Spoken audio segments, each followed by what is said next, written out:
روزہ رکھنے سے پہلے آج نیت یہی کریں کہ مولا تعالیٰ یہ روزہ میرے تمام برے اعمال کے لیے کفارہ ہو جائے، یہ ڈھال بن جائے۔ جانتے ہیں آپ اپنے نفس امارہ کو روکنے کا سب سے بہترین آلہ بھوک ہے، بھوک۔ جتنا آدمی بھوک کے ذریعے سے اپنے نفس کو مار سکتا ہے دوسری کوئی چیز نہیں۔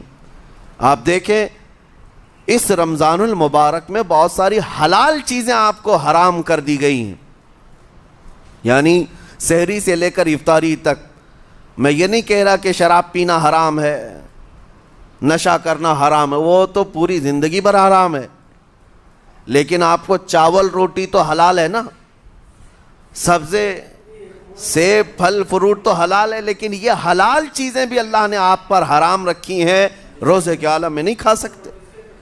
سحری سے لے کر افطار تک یہ حلال لقمے، پانی تو حلال ہے، پاک ہے، لیکن آپ کے لیے روزے کے عالم میں حرام ہے۔ اسی طرح شادی شدہ مرد اپنی عورت کے ساتھ زندگی بھر کبھی بھی جمع کر سکتا ہے، رات میں سو سکتا ہے، لیکن حالت روزہ میں وہ حلال کام بھی حرام ہے، حلال کام بھی حرام ہے۔ اپنی عورت سے جمع کرنا حالت روزہ میں کیوں روکا گیا؟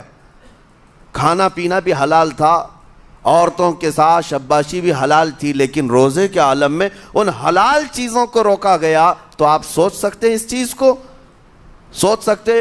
وجہ یہ ہے کہ حلال چیزوں سے آپ کو روک کر بڑے حرام چیزوں سے بچانا مقصود ہے۔ آج اگر اپنے آپ میں اتنا کنٹرول کر لے جاؤ کہ چند حلال چیزوں سے دن بھر بچ سکتے ہو، انشاءاللہ رمضان کے بعد بڑی حرام چیزوں سے بھی اللہ آپ کو محفوظ رکھے گا۔ میرے عزیزو، برا ہے ان لوگوں کا جن کو میرے آقا صلی اللہ تعالیٰ علیہ وسلم نے دعائے ہلاکت فرمائی ہے۔ اس سے بدنصیب کوئی ہو سکتا ہے؟ جن کے لیے رسول رحمت صلی اللہ تعالیٰ علیہ وسلم کی دعائے ہلاکت ہوئی ہو۔ حضور صلی اللہ تعالیٰ علیہ وسلم ایک دن مسجد نبوی شریف میں تشریف لے جا رہے تھے، منبر پر آپ نے قدم رکھا، آمین کہا، پھر دوسرے زینے پر قدم رکھا، آمین کہا، تیسرے زینے پر قدم رکھا، آمین کہا۔ خطبہ مکمل کیا، صحابہ نے پوچھا یا رسول اللہ صلی اللہ علیہ وسلم ہر زینے پر آپ قدم رکھتے ہوئے آمین کس لیے کہہ رہے تھے؟ سنو، رسول پاک صلی اللہ علیہ وسلم ارشاد فرماتے ہیں کہ میں جب پہلے زینے پر قدم رکھا تو سید الملائکہ جبرائیل امین آئے اور دعا کرنے لگے۔ کیا دعا کیا؟ یوں کہا، یا رسول اللہ صلی اللہ علیہ وسلم وہ شخص ہلاک و برباد ہو جائے جو آپ کا نام سنے اور پھر اس کے بعد درود نہ بھیجے۔ حضور فرماتے میں نے آمین کہا۔ حضور کا نام سنتے ہی آپ کی زبانوں پر درود آ جانا چاہیے۔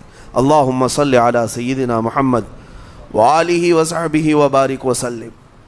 میرے آقا فرماتے ہیں دوسرے زینے پر قدم رکھا تو جبرائیل امین نے یوں کہا، یا رسول اللہ صلی اللہ علیہ وسلم وہ شخص ہلاک و برباد ہو جائے جو زندگی میں اپنے ماں اور باپ میں سے کسی ایک کے بڑھاپے کو پایا اور ان کی خدمت کر کے جنت نہیں حاصل کر سکا بلکہ ان کو ایسے ہی چھوڑے رکھا، ایسا شخص برباد ہو جائے۔ حضور فرماتے میں نے آمین کہا۔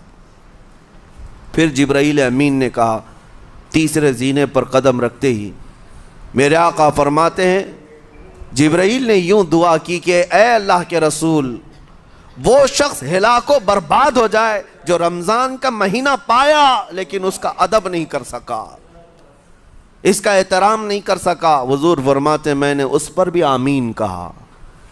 جس کی ہلاکت کے لیے جبرائیل امین دعا کر رہے ہوں اور اس دعا پر سید الانبیاء آمین کہہ رہے ہوں، ایسے شخص کی بربادی کا کیا انجام ہو سکتا ہے؟ وہ کتنا بد نصیب ہوگا۔ اسی لیے میرے عزیزوں، مسلمانوں میں یہ رواج ہی نہیں ہونا چاہیے کہ اٹھ کر کے پوچھتے رہیں روزہ ہے کہ نہیں ہے، روزہ ہے کہ نہیں ہے۔ مسلمان ہے تو روزہ ہے، اور یہ کوئی آپشنلی عبادت نہیں ہے کہ 4 رکھ لیا 2 نہیں رکھا، آپشنلی نہیں، یہ فرض عین ہے۔ ایک روزے کو چھوڑنے کا گناہ فرمایا گیا 600 سال تک اسے دوزخ میں رکھا جائے گا، 600 سال تک۔ یہ معمولی چیز نہیں ہے۔ اور جن کے پچھلے روزے قضا ہو چکے ہیں معاف نہیں ہوں گے.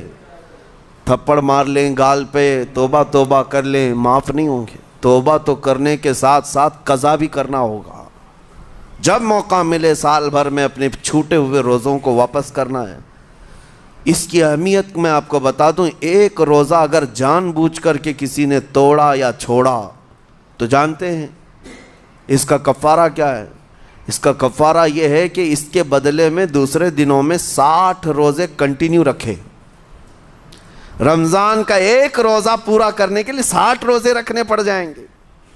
ہاں اگر کسی عذر کی وجہ سے، کسی تکلیف کی وجہ سے چھوڑا تھا، بیمار تھا یا سفر میں تھا یا تکلیف کی شدت تھی، اس وجہ سے روزہ چھوڑا تھا، تو اس کے بدلے میں ایک روزے کی قضا ایک ہی روزہ ہوگی. لیکن بغیر کسی عذر کے، شہوت کی وجہ سے، نفس پرستی کی وجہ سے توڑا تھا یا چھوڑا تھا تو پھر 60 روزے رکھنے پڑ جائیں گے. اس سے اندازہ ہوتا ہے کہ ایک روزے کی اہمیت کیا ہے رمضان کے. اسی لیے میرے عزیزو، یہ روزے آسان ہیں، روزے آسان ہیں، اس کو رکھ لو. اس کی جزا بہت بڑی ہے، اس کی جزا بہت بڑی. ویسے بھی آپ دوسرے دنوں میں لیٹ ناشتہ کرنے کے بھی عادی ہیں. ممبئی والوں کا تو حال یہی ہے، 12 بجے کے بعد 1 بجے 2 بجے تو ان کے ناشتے ہوتے ہیں.